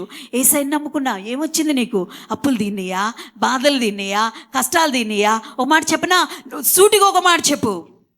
దేవుని నమ్ముకుంది కష్టాలు తీరటానికో, బాధలు పోవటానికో, అప్పులు తీరడానికి కాదు మనం నమ్ముకుంది, మోక్షానికి మార్గము గనుక. హల్లెలూయా. మనిషిగా పుట్టిన ప్రతి మనిషి చచ్చే వరకు కష్ట నష్టాలు గుండా వెళ్ళాల్సిన వారమే, చచ్చే వరకు దుఃఖ సంతోషాలు గుండా వెళ్ళాల్సిన వారమే, రోగం గుండా వెళ్ళాల్సిన వారమే. రోగం వచ్చింది పోయింది, మళ్ళీ ఇంకోటి వచ్చింది పోయింది, ఒక బాధ వచ్చింది పోయింది, మళ్ళీ ఇంకో బాధ రావచ్చు. ఇవన్నీ తాత్కాలికమైనవే. ఈ లైవ్ ద్వారా వింటున్న సహోదరుడు యేసుని నమ్మాల్సింది నీ రోగాల కోసం కాదు, నీ బాధలు పోవటానికి కోసం కాదు, నీ నష్టాలు పుచ్చివేయటం కోసం కాదు, నీ అప్పులు తెచ్చినాడు. ఎక్కడ చెప్పాడండి దేవుడు నీకు నీ అప్పులు నేను తీరుస్తారా, నీ కష్టాలు నేను తీసేస్తారా అని ఎక్కడ దేవుడు చెప్పలా. ఆయన అన్న మాట ఏంటో తెలుసా? నేను మార్గమును, సత్యమును, జీవమును, నా ద్వారానే ఎవరైనా తండ్రి దగ్గరికి వస్తాడు, రండి నా మార్గంలోకి, నేను మిమ్మల్ని తండ్రి దగ్గర తీసుకొని వెళ్తాను. అది ఆయన చెప్పింది. ఈ రోజు కూడా ఒకవేళ ఈ వాక్యం వింటున్న సహోదరి యేసును కష్టాల కోసం నమ్మిన వ్యక్తివైతే ఒక్కసారి ఆలోచించుకో. అందుకని నేను కష్టాలు తీసేయడని నేను చెప్పటల్లా, కష్టాల్లో నుండే అద్భుతాన్ని సృష్టిస్తాడు ఆయన నీ కోసం. ఖచ్చితంగా ఆయనకి తెలుసు ఏ సమయంలో నీ జీవితంలో ఏ కార్యం చేయాలో. కానీ దేవుని నమ్ముకోవాల్సింది నిత్య జీవం చేరుకోవటానికి, ఆ మోక్షం చేరుకోవటానికి, ఆ స్వర్గాన్ని చేరుకోవటానికి. ఎందుకో తెలుసా? మానవుని జీవితం తాత్కాలికమైంది. మహా అయితే 70 సంవత్సరాలు, 80 సంవత్సరాలు. ఇక రానున్న దినాల్లో నాకు అనిపిస్తుంది 50 సంవత్సరాలు బ్రతకడం కూడా. ఇప్పుడు కూడా ఎంతమంది ఎన్ని సంవత్సరాలు బతుకుతున్నారండి? కొంతమంది రోగం చచ్చిపోయేవాళ్ళు, సడన్గా హార్ట్ అటాక్లు వస్తున్నాయి. కొంతమందికి ఆత్మహత్యలు, కష్టాలని తట్టుకోలేక వాళ్ళే ప్రాణాలు తీసేసుకోవటం. రానున్న దినాల్లో అసలు ఈ ఏ వయసు వరకు బతుకుతాం కూడా మనకు తెలియదు. ఇది తాత్కాలికం. కానీ శాశ్వతమైన జీవితం ఒకటి ఉంది. 2 మార్గాలు అవి. ఏంటది? మోక్షం, నరకం. ఆ మోక్ష రాజ్యాన్ని చేరుకోవటానికి మార్గం ప్రభు అయిన యేసుక్రీస్తు. హల్లెలూయా. దేవుడు ఎక్కడ కూడా రండి మీ కష్టాలు నేను తీసేస్తాను అనలేదండి. ఇలాంటి వాటి కోసం కాదు. ఒకవేళ నువ్వు కష్టంలో నష్టంలో ఉండి ప్రభు ఆదరణ కోసం వచ్చావు కాదంటలా, ఇక్కడున్న మనందరం కూడా మనకున్న కష్టాల్లో బాధలోనే ఆయన ఆశ్రయించడానికి వచ్చి దేవుని కార్యాన్ని చూసాం. దేవునికి స్తోత్రం. దేవుడు చేసేవాడే కాదంటలా. కానీ ఆయన మనం ఎందుకు ఆయన అనుసరించాలి అని అంటే, ఈ బాధల కోసం కష్టాల కోసం వచ్చిన వాళ్ళు అయితే నాకు వెళ్ళిపోతూ ఉంటారు, మళ్ళీ ఇంకొకటి వస్తే ఆయన వదిలిపెడతా ఉంటారు. కానీ ఆయన దేవుడు దైవమానవుడని పరిపూర్ణంగా గ్రహించిన వాడు మాత్రమే క్రీస్తుని వెంబడిస్తారు. ఇప్పుడు ఇక్కడ ఉన్న మీరందరిలో యేసుని వెంబడించేవారా కాదా? దేవుని స్తోత్రం, హల్లెలూయా. ఎందుకో తెలుసా? మనము ఆయన దేవుడు అని నమ్మాం. ఎంత మంచి వాగ్దానం ఇస్తున్నాడంటే, యూదా ప్రజలారా, అలాగే ఈరోజు నీతో దేవుడు చెప్తున్న మాట, ఒకసారి నా వైపు తిరిగామంటే నీకు నేను బలాన్ని ఇస్తా, నేను నిన్ను రక్షిస్తా. నేను ఆలస్యం చేస్తున్నాను అనుకుంటున్నావా? లేదు, నీ మీద దయ చూపటానికే, కరుణ చూపటానికే, న్యాయం చేయటానికే నేను ఆలస్యం చేస్తున్నాను, కానీ నిన్ను నాశనం చేయటానికి కాదు. ప్రియులరా, దేవుని ఆలస్యాన్ని అలసత్వంగా చూడబాకండి, శక్తిహీనుడిగా దేవుని చూడబాకండి. ఆయన ఆలస్యం వెనుక గొప్ప కార్యాలు ఉన్నాయి. ఆ ఇంటికి దేవుడు ఎంత ఆలస్యంగా వచ్చాడంటే, రోగిగా ఉన్నప్పుడు రాలేదు, చనిపోయినప్పుడు రాలేదు, చనిపోయి 4 రోజులు అయిన తర్వాత వచ్చాడు. ఎంత ఆలస్యమైంది చెప్పండి. ఇప్పుడు మనకేమనిపిస్తుంది? పోడ్చలేనంత నష్టం వచ్చేసింది, ఇంకేందంటే ఆయన వచ్చి ఏం చేస్తాడు అన్నట్టు అనిపిస్తుంది కదా. అవునా కదా? ఆలోచించండి, ప్రాక్టికల్గా ఆలోచించండి. ఈ మాటని ఎలా అనిపిస్తుంది అంటే, పోడ్చలేనంత నష్టం కలిగింది, ఇంకేందంటే ఆయన వచ్చి ఏం చేస్తాడు అన్నట్టుంది పరిస్థితులు. లేదు ప్రియులరా, దేవుడు చేసే ప్రతిదీ కూడా చాలా అర్థవంతమైంది. ఎలాగ తెలుసా? ఆ 4వ రోజు వచ్చి ప్రభు అంటాడు, ఎక్కడ పెట్టాడు? ఆయన వాళ్ళది ఏడుస్తూ ఉంటే ఆయన కూడా వాళ్ళతో పాటు ఏం చేశాడంట? కన్నీరు విడిచాడంటండి. ఎంత ప్రేమండి తన ప్రజలంటే ఆయనకి. ప్రియ స్నేహితుడా, ప్రియ సహోదరుడు, సహోదరి, నీవు నష్టంలో ఉండబోతుంటే, నువ్వు అన్యాయం చేయబడుతూ ఉంటే, నువ్వు ఓడిపోతూ ఉంటే ఆయన చూస్తూ ఉన్నాడు అనుకుంటున్నారా? ఏం చొరవ తీసుకోవట్లేదు అనుకుంటున్నారా? తీసుకుంటాడు ఆయన. తీసుకునే దేవుడు. ఇంకొంచెం సేపట్లో ఆయన అద్భుతం చేయబోతున్నాడు. తన జీవాన్ని తన జీవాన్ని ఇవ్వబోతున్నాడు లాజరుకి. అయినప్పటికీ తన ప్రజలందరినీ చూసినప్పుడు వాళ్ళు ఏడుస్తూ ఉంటే ఆయన కూడా ఏం చేశాడంట? కన్నీరు కార్చాడట. అంటే నేను నీ పట్ల శ్రద్ధ వహిస్తున్నానమ్మా, నీ పట్ల నేను శ్రద్ధ కలిగి ఉన్నాను, నిన్ను పట్టించుకోకుండా ఉంటున్న వాడిని కాదు. ఈరోజు నీతోనే ప్రభు మాట్లాడుతున్నాడు. ఆలస్యం అయిపోతుందని కృంగిపోతున్నావా? అరే ఇంకేం జరుగుతుందిలే, ఇంకేముందిలే, అంత పైనకి ఎవడో చేంజ్ చేస్తాడులే అనుకుంటున్నావా? లేదు ప్రియులరా, ఆయన సమయం అంటూ ఒకటి ఉంటుంది. ఆయన సమయంలో చేసే కార్యం నీకు మాత్రమే కాదు, అనేకులకు ఆశ్చర్యాన్ని కలిగించబోతుంది. హల్లెలూయా. వచ్చాడండి ఆయన, వారితో కన్నీరు విడిచి ఆయన అంటాడు కదా, ఎక్కడ లాజరుని పెట్టారు అంటాడు. అదిగయ్యా అక్కడ పెట్టారు. రాయిని పొర్లించండి. ఒక్కసారిగా వాక్ అయిపోయారు అందరూ. ఏం ప్రభా, ఏం చెప్తున్నావు నువ్వు? 4 రోజులు కుళ్ళుడు వాసన వస్తుంది. లేదు, రాయిని పొర్లించండి. రాయిని పొర్లించగానే ప్రభు అంటున్నమాట, లాజరు బయటికి రా. ఆ మాటలోని జీవం శవంలోకి వెళ్ళి సజీవుడిగా లేచి వచ్చాడండి. దేవుడు గొప్పవాడు. నువ్వు అనుకున్నావా కుళ్ళిపోయింది, ఇంక పనికిరాదు, ఇంకా సంభవం జరగటం, అబ్బా వీళ్ళు అలాగే చెప్తారులే, ఈ పాస్టర్ గారు అలాగే చెప్తారు, ఈ దేవుడు అలాగే అంటూ ఉంటాడులే, నువ్వు అలాగంటూనే ఉండు, నువ్వు అన్నీ కొలుపుతూనే ఉంటావు. దేవుడు చెప్పిన ఏ మాట నిరర్ధం కాదు, ఇది సత్యం. ఎవరైతే దేవుని కోసం ఎదురు చూస్తున్నారో, ఆలస్యమైనా కానీ ఆయన మీదే ఆధారపడి ఆయన్ని ఆశ్రయంగా చేసుకొని ఆయన కోసమే ఎవరైతే ఎదురు చూస్తున్నారో వాళ్ళ జీవితాల్లో దేవుడు అద్భుతమైన జీవాన్ని ప్రసరింపజేయబోతూ ఉన్నాడు. అందరూ ఆశ్చర్యపడిపోయారండి. చూసిన వాళ్ళందరూ ఆశ్చర్యపడిపోయారు. నేను అనుకుంటాను, లాజరు అనే వ్యక్తి అక్కడి వరకే తెలియబడ్డాడు. అప్పటి వరకు ఎప్పుడైతే దేవుడు ఆలస్యంగా ఈ కార్యం చేశాడో ప్రపంచమంతటికి తెలియపరచబడ్డాడు. ఈరోజు మనకు కూడా తెలియపరచబడ్డాడు. మనం పోతే మనం ఎవరెవరో తెలియదు, కానీ మనం పోయినా లాజరుని తెలిసిన ఆ లాజరు మాత్రం చరిత్ర మారదు. అంత గొప్ప కార్యం లాజరు జీవితంలో. కారణం ఏంటో తెలుసా? ఆశలన్నీ అడుగంటిపోయినా, ఆశలే లేకపోయినా, ఆయన మాటకి విధేయత చూపుట ద్వారా, ఆయన మీద పూర్తిగా ఆధారపడి, ప్రభువా కష్టమైన నష్టమైన ఏ కార్యాలు మా జీవితంలో జరగకపోయినా నువ్వే మా దేవుడివయ్యా, నువ్వు తప్ప మాకు ఆప్షన్ లేదయ్యా, నువ్వే మా ఆశ్రయమయ్యా, నువ్వే నా ఆధారమయ్యా అని ఆయన మీద ఆధారపడిన వారి జీవితాల్లో అందరికీ కనబడేట్లుగా దేవుడు గొప్ప కార్యం చేస్తాడు. ఉన్నావా రెడీగా? నువ్వు అలాంటి వాటి కోసం రెడీగా ఉన్నావా? ఇలాంటి కార్యాలు నీ జీవితంలో జరగాలంటే ఇప్పుడే వెనక్కి తిరుగు, ఆయన వైపు తిరుగు. స్నేహితుల వైపు కాదు, అధికారుల వైపు కాదు, నీకంటే బలవంతుల వైపు కాదు, నీకంటే శక్తివంతుల వైపు కాదు, అందరికంటే శక్తిమంతుడైన, అందరికంటే బలవంతుడైన, అందరికంటే జ్ఞానవంతుడైన ఆ దేవుని వైపు నువ్వు తిరిగావంటే ఆయన నీకు బలాన్ని ఇస్తాడు, ఆయన నీకు రక్షకుడిగా ఉంటాడు, దయ కరుణ చేత న్యాయం జరిగిస్తాడు. అంతేకాదు, ఇంకొక మాట చదివి నేను ముగించబోతున్నాను. అదే అధ్యాయంలో అని అంటున్న మాట 19వ వచనంలో, సియోనులో యెరూషలేములోనే ఒక జనము కాపురం ఉండెను. మిమ్మల్ని ఏ ప్రాంతంలో నేను ఉంచాలనుకుంటున్నానో అక్కడికే మిమ్మల్ని తీసుకొని వస్తా. నేను ఏ స్వాస్థ్యం అయితే మీకు ఇచ్చానో, ఏ ఆశీర్వాదకరమైన స్థలం అయితే నేను మీకు ఇచ్చానో ఆ స్థలంలోకి మిమ్మల్ని నడిపిస్తా. అంతేకాదు, జనమా నీవిక నే మాత్రము కన్నీళ్లు విడువవు, ఆయన నీ మొర విని నిశ్చయంగా నిన్ను కరుణించును, ఆయన నీ మాట వినగానే నీకు ఉత్తరం ఇచ్చును. గట్టిగా చప్పట్లు కొడదామా? ఏం మాటలండి అసలు! మీకు ఎలా ఉందో కానీ, అబ్బా ఈ దేవుడు ఎంత గొప్పవాడంటే, హెచ్చరిక చేస్తూ తీర్పులు ప్రకటించి తిరిగి తన ప్రజలను తన వైపు మళ్ళించుకోవటం మాత్రమే కాక గొప్ప గొప్ప వాగ్దానాలు చేస్తున్నాడు ఆయన.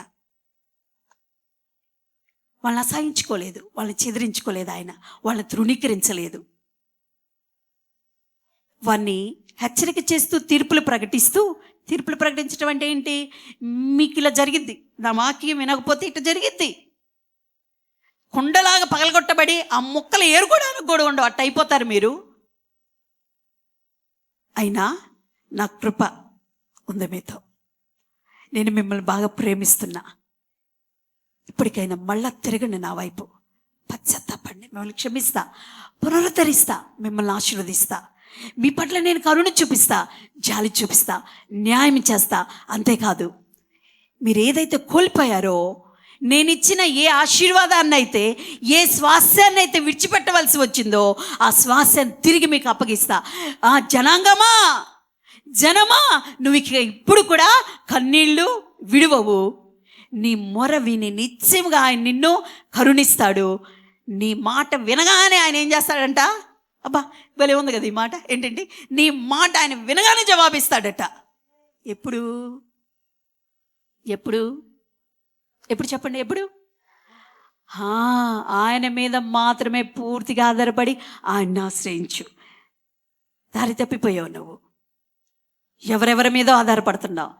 నా ఆలస్యాన్ని నువ్వు అలసత్వంగా చూస్తున్నావు, చేతగానితనంగా చూస్తున్నావు. కానీ నా ఆలస్యం వెనక గొప్ప కార్యాలు ఉన్నాయి. నువ్వు చేజార్చుకోబాకు. మరియా మార్త లాజరు జీవితంలో చాలా ఆలస్యం అయిపోయింది, కానీ అంత ఆలస్యం ఎంత గొప్ప కార్యం చేసింది. ప్రియా స్నేహితుడా, ఎందుకు ఆలస్యం చేస్తాడో తెలుసా దేవుడు? ఇంకా నీ జీవితంలో సరిచేయవలసినవి ఉన్నాయి. ఆయన శక్తి యొక్క ప్రాధాన్యతను గుర్తించాల్సిన అవసరం చాలా ఉంది. పూర్తిగా ఆయన మీద ఆధారపడాల్సిన అవసరం చాలా ఉన్నాయి. అందుకే ఆలస్యం చేస్తున్నాడు, కానీ నీ కీడు చేయటానికి కాదు. అందుకనే ఇర్మీయా గ్రంథంలో ఒక మాట ఉంది, ఆయన్ని మీ గురించి ఉద్దేశించిన ఉద్దేశాలు హానికరమైనవి కావు, కానీ అవి మేలుకరమైన ఉద్దేశాలు నీ పట్ల ఆయన కలిగి ఉన్నాడు. వాక్యం వింటున్న సహోదరుడా, సహోదరి, నీ పట్ల ఆయనకి మేలుకరమైన ఉద్దేశాలు ఉన్నాయి. ఆ ఉద్దేశాలు నెరవేర్చడానికి ఎందుకు ఆలస్యం చేస్తున్నాడు తెలుసా? ఆ ఉద్దేశాలు నెరవేర్చబడటానికి తగ్గ ఆధ్యాత్మికతలోకి నిన్ను నడిపించడానికి, నిన్ను పనిష్ చేయటానికి. మనం పిల్లల్ని ఎందుకు కొడతాం? చంపటానికి కొడతారా? మీరు ఎవరైనా తల్లులు తండ్రులు ఎవరైనా చంపటానికి కొడతారా? ఎందుకు కొడతాం? వాణ్ణి మంచి మార్గంలో పెట్టడానికి. నువ్వు కొట్టట్లేదంటే నువ్వు మంచి తల్లివి కాదు, తండ్రివి కాదు. వాడు నువ్వు చెడుదారిలోకి నడిపిస్తాను. ఈరోజు పెద్ద గ్రేట్గా చెప్పుకుంటున్నారు తల్లిదండ్రులు, మా ఓని ఎన్నడు ఒంటి మీద చెయ్యి వేయలా నేను, అందుకే వాడు అటు చెడిపోయి కూర్చున్నాడు. మా అమ్మాయి అసలు నా కూతురు అంటే ప్రాణం, ఏనాడు ఒక్క మాట అనలా, అందుకే ఇప్పుడు నిన్ను ఆమె అంటుంది మాటలన్నీ. అది గొప్పగా చెప్పుకోవాకండి. బైబిల్లో ఒక మాట ఉంది, బెత్తం వాడకపోతే ఆ కొడుకు ఏమైపోతాడంట. అందుకని బాధపడేయమని కాదు, బుద్ధి చెప్పడం నీ బాధ్యత. దేవుడు అంటాడు, ఆ పిల్లలు దేవుడు మనకి ఎలా ఇచ్చాడంట చెప్పండి, ఎలా ఇచ్చాడు? బహుమానంగా ఇచ్చాడు. ఆ బహుమానాన్ని మనము జాగ్రత్తగా చూసుకోవాలి. లెక్క అడుగుతాడు నేను దేవుడు. ఏ గొప్పలు చెప్పుకోరా చెప్పుకోండి, అనవసరమైన గొప్పలు పోగాకండి, అవన్నీ నీ కీడికే మిగిలిపోతూ ఉంటాయి. దేవుడు అంటున్నాడు, ఈరోజు నీతోనే మాట్లాడుతున్నాడు ఆయన. యూదా ప్రజల విషయంలో బాధపడినట్లుగా నీ విషయంలో ఆయన బాధపడకుండా ఉండాలి. యూదా ప్రజల విషయంలో ఆయన బాధ ఏందంట, అరే నన్ను కదా మీరు ఆశ్రయించాల్సింది, నా మీద కదా మీరు పూర్తిగా ఆధారపడాల్సింది. ఫరో బలం మీద ఆధారపడతారేంటి? ఆ ఫరోని దేవుడు ఏం చేశాడు ఒకప్పుడు గుర్తుందా మీకు? ఏం చేశాడు? ఫరో బలం అంతా ఏం చేశాడు? ఫరోనంతా అవమానపరిచాడా లేదా? దేవుడు అద్భుతాలు చేసి వాళ్ళని ఓడించి, దేవుడు తన దైవత్వాన్ని నిరూపించి తన ప్రజలను బయటికి తీసుకురాలా. చాలాసార్లు మనం ఏదైతే వదిలిపెట్టి వస్తామో, ఏ స్నేహాన్ని అయితే వదిలిపెట్టి వస్తామో, ఏ బలగాన్ని అయితే వదిలిపెట్టి దేవుని దగ్గరికి వస్తామో, కొన్నిసార్లు అదే స్నేహం అదే బలంలోకి వెళ్ళిపోయి అనవసరంగా వినాశనాన్ని కొని తెచ్చుకుంటున్నాం. జాగ్రత్త, ఇది శపించడం కాదు, వార్నింగ్ ఇస్తున్నాడు దేవుడు, హెచ్చరిక చేస్తున్నాడు. ఇప్పటికైనా మించిపోయింది లేదు. ఆయన 15 వచ్చిన నుండి ఆయన అంటున్నాడు, ఆయన గొప్ప కృపను చూపిస్తున్నాడు, ఆయన గొప్పతనాన్ని నిరూపిస్తున్నాడు. ఇప్పటికైనా మించిపోయింది లేదు. నా వైపు తిరుగు, నువ్వు నీకు బలాన్ని ఇస్తా, నిన్ను రక్షిస్తా, నీ పట్ల దయ చూపిస్తా, కరుణ చూపిస్తా, న్యాయాన్ని జరిగిస్తా. ఇక నువ్వు కన్నీళ్లు విడువు, నువ్వు మాట అన్నట్టు తోడరే ఆయన జవాబు వచ్చేసింది నీకు. అబ్బా, అలాంటి కృప యేసయ్య మనకు అనుగ్రహించను గాక. ఆమెను దేవుని ఆమెను అంటున్నారులే కానీ ముందు వాటికి ఆమెనానండి. ఎవరి మీద ఆధారపడాలా? పూర్తిగా ఆయన మీద. అవును ప్రియులారా, మనం కూడా చాలాసార్లు ఫెయిల్ అయిపోతూ ఉంటాం. మనల్ని మనం మోసం చేసుకుంటాం, అందరినీ మోసం చేస్తూ ఉంటాం. మన భక్తి జీవితంలో మన పెద్ద నటిస్తూ ఉంటాం, మన మీద పెద్ద భక్తుల్లాగా. కానీ దాని తగ్గ సత్తా మనలో ఉండదు, అంతా నటనే. భక్తి అంటే ఏంటంటే భయం, దేవుడికి వ్యతిరేకంగా ఏదైనా చెయ్యాలంటే వణికిపోవాలంతే. దేవునికి బాధ కలిగించేది, అవమానం కలిగించేది ఏదైనా చెయ్యాలంటే వణికిపోవాలి. రే నేను ఇది ఇలా చేసి దేవునికి అవమానం వచ్చింది, ఇలా చేయకూడదు. అది దేవుని ప్రేమించటం అంటే. దేవుని ప్రేమించడం అంటే బైబిల్ ఒక్కటి తీసుకొని పరిగెత్తుకుని వచ్చి దేవుని ప్రేమించడం అంటే ఉపవాసాలు ఉండి ప్రార్థన చేయడం, దేవుని ప్రేమించడం అంటే గంటల ప్రార్థన చేయటం, దేవుని ప్రేమించడం అంటే దశంభాగాలు ఇవ్వడం, కానుకలు ఇవ్వడం, ఆస్తులు ఇవ్వడం మాత్రమే కాదు. దేవునికి అవమానకరమైన జీవితం జీవిస్తూ నీ లక్షలు ఆయనకి ఎందుకండి, నీ కోట్లు ఆయనకి ఎందుకు, నీ ఆస్తులు ఆయనకి ఎందుకు? ఆయన ఇస్తే నువ్వు తీసుకున్నావు, ఆఫ్టర్ ఆయన భిక్ష ఇస్తే మనం తింటున్నాం అంతే. నువ్వు దేవునికి అవమానకరమైన క్రియలు చేస్తే మాత్రం ఇవన్నీ శూన్యమే. నువ్వు ఇచ్చే అన్నీ శూన్యమే, నీ ప్రార్థన అంతా శూన్యమే, నీ దశమగాలన్నీ శూన్యమే, నీ కానుకలన్నీ శూన్యమే. దేవునికి అవమానకరమైన జీవితం జీవించకుండా దేవుని మహిమ కోసం నిలబడటమే దేవుని ప్రేమించటం. నిజంగా దేవుని ప్రేమిస్తున్నావా? మరి మనం టెస్ట్ చేసుకుందామా? ఎవరి మీద నువ్వు ఆధారపడుతున్నా? దేవుని పక్కన పడేసి నువ్వు ఎంత ప్రయత్నాలు చేసినా ఉపయోగం లేదు. ఒకవేళ నీకు ఫలితం కనబడినట్టుగా ఉన్నది తాత్కాలికమైందే, దేవుడి సహాయమే స్థిరమైంది. ఎందుకంటే మనుష్యుడు బలహీనుడు, దేవుడు బలవంతుడు. మనుషుల సహాయం తాత్కాలికం, దేవుని సహాయం స్థిరమైంది.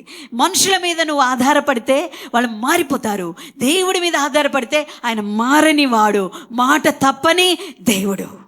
అందుకనే మనం లోకాసువార్తలో చూస్తాం కదా, లోకాసువార్తలో వాళ్ళు జాలర్లు పేతురు వాళ్ళు వేసి ఎంత కష్టపడినా వారికి ఒక్క చేప కూడా దొరకపోతే అక్కడ ప్రభువు ప్రత్యక్షమై ఆయన దోణి అడిగి తీసుకున్న తర్వాత, ఆయన పని ప్రసంగం అయిపోయిన తర్వాత ప్రభు అంటాడు, ఎదుగో మీరు అటువైపు వెళ్ళి వాళ్ళు ఏంటంటే కొంచెం లోతుకు నడిపే వాళ్ళు ఏంటంటే అప్పుడు ఒక మాట అంటాడు పేతురు, అయ్యా రాత్రంతా ప్రయాసపడ్డాం, ఒక్క చేప లేదు. మాకు తెలుసు, మేము జాలరం, ఎక్కడ ఏం చేప ఉంటుందో మాకు తెలుసు.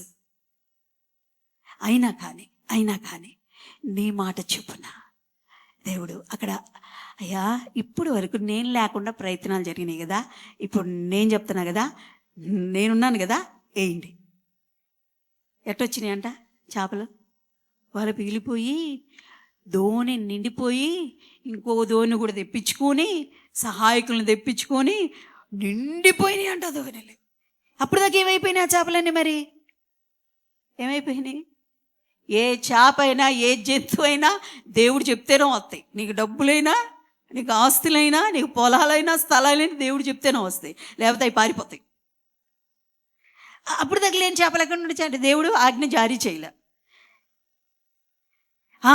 నన్ను ఆశ్రయించారు వాళ్ళు, ఇప్పుడు నా మీద ఆధారపడి చేపలు రండి నేను అనుకుంటాను. దేవుడు నాకు బాధ ఏంటంటే సృష్టి దేవుని మాట వింటుందండి. సృష్టి దేవుని మాట వింటుంది. చెట్లు, పుట్లు, జంతువులు, పక్షులు, పురుగులు అన్నీ దేవుని మాట వింటున్నాయి. కానీ యేసయ్య బాధ ఏంటో, తన రూపంలో చేసుకున్న తన ఆత్మను వాళ్ళు ఉంచాడు. ఈ మనిషి మాత్రం వింటలా. రండిరా బాబు నేనున్నా నీకంటే, మాకు అక్కర్లా, మా ఫ్రెండ్ ఉన్నాడు, మా అధికారి ఉన్నాడు, మా పై ఆఫీసర్ ఉన్నాడు, నాకు బలం ఉంది, నాకు జ్ఞానం ఉంది, నాకు బుద్ధి ఉంది, నాకు చాలా చేతవు. ఏం చేతవు నీకు? నేను ఎప్పుడు ఒక మాట, ఒక్క దోణ పంపిస్తే చాలు మలేరియా వచ్చి చేస్తావు, అదే నీ బలం? దేవుని మీద ఆధారపడదా? ఇప్పటికైనా మించిపోయింది లేదు. యూదా ప్రజలకి దేవుడు కోపం చూపిస్తూనే, హెచ్చరిక చేస్తూ, తీర్పులు ప్రకటిస్తూనే, తిరిగి ఆయన గొప్ప కృపను వెల్లడి చేస్తూ, ఇప్పటికైనా నా వైపు తిరగండిరా, నీతోనే మాట్లాడుతున్నాడు, ఇప్పటికైనా నా వైపు తిరిగితే నిన్ను రక్షిస్తా, నీకు బలం ఇస్తా, నా ఆలస్యాన్ని అలసత్వంగా చూడబాకు, చులకనగా చూడబాకు. దాని వెనకాల చాలా ప్రణాళిక ఉంది, నా దయ ఉంది, అక్కడ నా కరుణ ఉంది, నాకు న్యాయం ఉంది. ఇక నువ్వు కన్నీళ్ళు విడవాల్సిన అవసరం లేదు, అసలు నువ్వు మాట చెప్తే చాలు నేను వెంట. అందరూ లేచి నిలబడదామా? ఈ వాగ్దానాలు స్వతంత్రించుకుంటూ. అవును ప్రభా, ఆ రోజు యూదా ప్రజలు కాదన్నా, యూదా ప్రజలు మాత్రమే కాదు నాయన, ఈరోజు నేను కూడా అలాగే ఉన్నానయ్యా. నిన్ను ఆధారంగా చేసుకోకుండా, నిన్ను ఆశ్రయంగా చేసుకోకుండా, మనుషుల సహాయాన్ని కోరుకుంటూ, మనుషుల మీద ఆధారపడి, అయ్యా మళ్ళా నిన్ను ఎంతో అవమానపరుస్తున్న దౌర్భాగ్యమైన స్థితి అయ్యా, నన్ను క్షమించు ప్రభు. నాడు అందరూ లేచి నిలబడదాం, అందరూ లేచి నిలబడాలి, గౌరవపూర్వకంగా అందరూ లేచి నిలబడి ప్రభు సంధిలో మనం ప్రార్థన చేద్దాం. అవునయ్యా, నేను యూదా ప్రజల కంటే తక్కువైన వ్యక్తినేం కాదు నాయన, యూదా ప్రజల కంటే ఇంకా ఘోరమైన పరిస్థితుల్లో ఉన్న వ్యక్తినే తండ్రి. అయ్యా, నాకంటే బలవంతులను చూసుకొని, నాకంటే అందగత్తెలను చూసుకొని, నాకంటే బలిష్ఠులను చూసుకొని, నాకంటే అన్నిట్లో మెరుగ్గా ఉన్న వాళ్ళు చూసుకొని వాళ్ళని ఆధారం చేసుకుంటున్నా, వాళ్ళని ఆశ్రయించుకుని, జాగ్రత్త ప్రియ సహోదర సహోదరి, వాళ్ళని ఆధారం చేసుకొని వాళ్ళని సపోర్ట్గా తీసుకుంటే అది వినాశనానికే నడిపిస్తుంది. కానీ నువ్వు దేవుని ఆధారంగా చేసుకుంటే ఆయన నిజమైన రక్షకుడిగా నిన్ను రక్షిస్తాడట, నీకు సహాయకుడిగా ఉంటాడట. మనుషుల సహాయం చాలా బలహీనమైంది, అది తాత్కాలికమైంది, కానీ దేవుని సహాయం స్థిరమైంది. ఈరోజు మనల్ని మనం యేసయ్యకు మరొకసారి సమర్పించుకుందామా? దేవా, నాలో చాలా పొరపాట్లు చెప్పావు నాయన, నా పొరపాట్లన్నీ నేను గ్రహిస్తున్నాను ప్రభువా. అయ్యో, ఎవరెవరినో ఆశ్రయిస్తున్నాను నాయన, ఎవరెవరి మీదో పూర్తిగా ఆధారపడిపోతున్నానయ్యా, పూర్తిగా నేను పక్కన పడేసాను ప్రభువా. నా ప్రవర్తన అంతా మారిపోయింది నాయన, నా బ్రతుకంతా నీకు వ్యతిరేకంగా వెళ్ళిపోయింది ప్రభా. అయ్యో, ఇది ఎంత నాశనానికి తీసుకుని వెళుతుందో నన్ను హెచ్చరిక చేసి నీ తీర్పులు ప్రకటించినందుకు నీకు వందనాలు. ఈ రోజు నీ వైపు తిరగడానికి నేను ఇష్టపడుతున్నానయ్యా. చేద్దామా ప్రార్థన? మనల్ని మనం మరొకసారి ప్రభుకు సమర్పించుకుందామా? ఇదిగో ప్రభా, నన్ను నేను నీకు సమర్పించుకుంటున్నాను, నీ వైపు నేను తిరగటానికి ఇష్టపడుతున్నాను ప్రభు అంటున్నాడు. నువ్వు నా వైపు ఇప్పటికైనా తిరిగితే నీకు బలాన్ని ఇస్తా. వినండి, మాటలన్నీ వింటూ ప్రభుని స్తుతించండి. నువ్వు మళ్ళీ నా వైపు తిరిగితే నా బలాన్ని నీకు ఇస్తా, నేను రక్షకుడిగా ఉంటా. ఆలస్యం అవుతుందని కుడికి ఎడకు నువ్వు వెళ్ళకుండా తిన్నగా నా వైపే నువ్వు చూస్తే నీ పట్ల నేను దయ చూపిస్తా, నీ పట్ల నేను కరుణ చూపిస్తా, న్యాయాన్ని జరిగిస్తా అంటున్నాడు యేసయ్య. నువ్వు ఇక కన్నీళ్లు విడువు జనమా, నువ్వు కన్నీళ్లు విడువు అంటున్నాడు యేసయ్య. ఆయన అంటున్న మాట, నీ మొర ఆయన వింటానని చెప్తున్నాడు. నువ్వు మాట చెప్పగానే ఆలకిస్తాడట. ఎంత మంచి వాగ్దానం ఇస్తున్నాడు ప్రియులారా. స్వతంత్రించుకుందామా? మన లోపాలను సరి చేసుకోవడానికి ఇష్టపడదామా? అయ్యా, నా లోపాన్ని బయలుపరిచినందుకు కొందనాలు. నన్ను నేను మోసం చేసుకుంటూ నిన్ను అవమానపరుస్తూ బ్రతుకుతున్న ఈ బ్రతుకు, అయ్యా నన్ను సరిచేయి నాయన, నీ వైపు నేను తిరుగుతున్నానయ్యా, ఇదిగో నా జీవితాన్ని నీకు ఇస్తున్నాను ప్రభా, నీకు అంకితం చేస్తున్నాను తండ్రి, నీ వైపు నేను మళ్ళడానికి ఇష్టపడుతున్నానయ్యా, నా జీవితాన్ని నువ్వు సరిచేయి ప్రభా అని ఆయన సన్నిధిలో మనం ప్రార్థన చేద్దాం. అందరూ ప్రార్థనలో ఉందా, ప్రభువుకు మనల్ని మనం అప్పగించుకుందాం. ఈ రోజు నీ నిర్లక్ష్యం ఎంత అవమానాలు పాలు చేయబోతుందో తెలుసా? ఈ రోజు నీ నిర్లక్ష్యం ఎంత ఆశీర్వాదాన్ని కోల్పోబోతుందో తెలుసా? ఈ రోజు నీ నిర్లక్ష్యం నిన్ను అవమానానికి తీసుకెళ్ళిద్ది, సిగ్గులోకి తీసుకెళ్ళిద్దట అంటున్నాడు ప్రభు.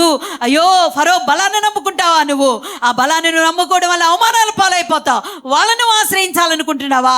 అది నీకు సిగ్గు తెచ్చి పెడుతుంది అంటున్నాడు. ఆ పరిస్థితి నీకు రాకూడదనే దేవుడు నీకు ఘనత ఇవ్వడానికి, నీకు న్యాయం తెచ్చడానికి, నీ పక్షంగా నిలబడటానికి ఆయన నిన్ను ఆహ్వానిస్తున్నాడు. ఆయన బలవంతం చేసే దేవుడు కాదండి. ఆయన నీకు హెచ్చరిక చేసి ఆహ్వానాన్ని ఇస్తున్నాడు. వస్తావా? ఆయన వైపు తిరుగుతావా? అది నీ ఇష్టం, అది నీ ఇష్టం. బలవంతం ఏమీ లేదు. తిరిగితే ధన్యుడవు, ధన్యురాలవు. తిరగకపోతే అరే నష్టాల్లోకి వెళ్ళిపోతావే. దేవుడు నిన్ను విడిచిపెట్టడానికి ఇష్టపట్టల్లా, నిన్ను ఇంకా ప్రేమిస్తూనే ఉన్నాడు, నీకు ఇంకా అవకాశం ఇస్తూనే ఉన్నాడు. ఆయన ఆలస్యాన్ని అలసత్వంగా చూడకుండా ఆయన బలం వైపు చూడు, ఆయన శక్తి వైపు చూడు, ఆయన సామర్థ్యత వైపు చూడు, ఆయన యొక్క అభిషేకం వైపు చూడు. ఆయన దేవుడండి, సమస్తాన్ని సృష్టించిన దేవుడు. ఆయన మాటలోని శక్తి అనేకులకు జీవాన్ని ఇచ్చింది. ఆయన మాటలోని శక్తి రోగంలో ఉన్నవారికి ఆరోగ్యాన్ని ఇచ్చింది. ఆయన మాటలోని శక్తి పాపంలో ఉన్న వారికి విడుదలనిచ్చింది. ఆయన మీద ఆధారపడతావా? ఈరోజు బలవంతంగా కాదు కానీ స్వతంత్రుడిగా, స్వతంత్రాలుగా, నీకు నువ్వుగా ప్రభుకి సమర్పించుకో. నాకు నేనుగా ప్రభుకి సమర్పించుకుందా. మన లోపాలు మనం సరి చేసుకోవడానికి ఇష్టపడదాం. ఆయన వైపు తిరుగుదా. ప్రార్థన చేసుకుందాం. ప్రేమమయుడా, కృప కలిగిన తండ్రి, మీ పరిశుద్ధ నామమున కొందనాలు స్తోత్రాలు చెల్లిస్తున్నామయ్యా. ఈ పరిశుద్ధ దినములో, పండుగ దినములో, ఈ ఆరాధనలో మమ్మల్ని సమకూర్చి నీ సన్నిధిలో ఆనందించే గొప్ప ధన్యతను మాకు ఇచ్చినందుకు కొందనాలు అయ్యా. ఏ విధమ చేత నీ సన్నిధికి ఎవరెలా వచ్చినా ప్రతి ఒక్కరిని నువ్వు ప్రేమిస్తున్న దేవుడు అయ్యా. ప్రేమతో వచ్చిన వారు ఉన్నారు ప్రభా, ఆసక్తితో వచ్చిన వారు ఉన్నారు నాయన, బలవంతంగా వచ్చిన వారు కూడా ఉన్నారు ప్రభా. అయ్యా ఇష్టం లేకుండా వచ్చిన వారు కూడా ఉండొచ్చు ప్రభా. అయ్యా ఎలా వచ్చినా కానీ నువ్వు అందరినీ ఒకే రకంగా ప్రేమిస్తున్న దేవుడు తండ్రి. అయ్యా ఈ ఆరాధన అంతటిలో మీ సన్నిధిని మాతో ఉంచినందుకు వందనాలు అయ్యా. ఈ ఆరాధన ఆశీర్వాదం ప్రతి ఒక్కరి మీద కుమ్మరించమని ప్రార్థిస్తున్నాము తండ్రి. ఇక్కడ అడుగుపెట్టిన ప్రతి బిడ్డను మీరు ఆశీర్వదించండి ప్రభా. విన్న వాక్యాన్ని హృదయాల భద్రపరుచుకొని అయ్యా మనసులు మార్చుకొని నీ వైపు తిరుగుడు ద్వారా వచ్చే ఆశీర్వాదాలు స్వతంత్రించుకోగలిగిన కృపను ప్రతి ఒక్కరి మీద కుమ్మరించమని ప్రార్థిస్తున్నాను. రాని వారిని క్షమించండి ప్రభా. ప్రతి ఒక్కరు ఆదివారం నీ సమయాన్ని నీకు ఇచ్చడం ద్వారా గొప్ప దేవుని స్వతంత్రించుకోగలిగిన కృపను, నీ ఆజ్ఞలు పాటించే వారిగా ఉండుటకు మీ కృప అనుగ్రహించమని ప్రార్థిస్తున్నాను. సంఘాన్ని ఇంకా అభివృద్ధి చేయండి ప్రభా, విస్తరింప చేయండి నాయన. రోగులను బలహీనమైన మెరుగుపుటి స్వస్థపరచండి. దీర్ఘకాలిక పాపంలోనే జీవిస్తున్న వారు ఉన్నారు, పాపము నుండి విడుదల కలుగు చేయండి నాయన. దీర్ఘకాలిక వ్యాధులతో ఉన్నవారు ఉన్నారు, వ్యాధుల నుండి విడుదల కలుగు చేయండి ప్రభా. దీర్ఘకాలిక శాపాలతో మ్రగ్గిపోతున్న వారు ఉన్నారు, దీర్ఘకాలిక బంధకాల్లో ఉన్నవారు ఉన్నారు. యేసు నామములో వారికి విడుదల కలుగును గాక నాయన. ప్రతి శాపం కొట్టివేయబడును గాక, ప్రతి బంధకం తెంపివేయబడును గాక, ప్రతి ఒక్క దీర్ఘకాలిక పాపాలు విడుదల పొందుకొను గాక. కృప అనుగ్రహించండి. మరొకసారి మమ్మల్ని మేము మీకు సమర్పించుకుంటున్నా. నీ వైపు తిరిగి ఆ తిరుగుడు ద్వారా వచ్చే ప్రతి వాగ్దానాన్ని మేము స్వతంత్రించుకొని దీవించబట్టుకు సహాయం చేయండి. ఇంకా జరగవలసిన సండే స్కూల్లో 2 ఆరాధనలో కూడా మీరే ఉండి నడిపించి మీ నామానికి మహిమ తెచ్చుకోమని యేసు అతి శ్రేష్టమైన నామములో నేను వేడుకొని ప్రార్థిస్తున్నాము తండ్రి. ఆమేన్.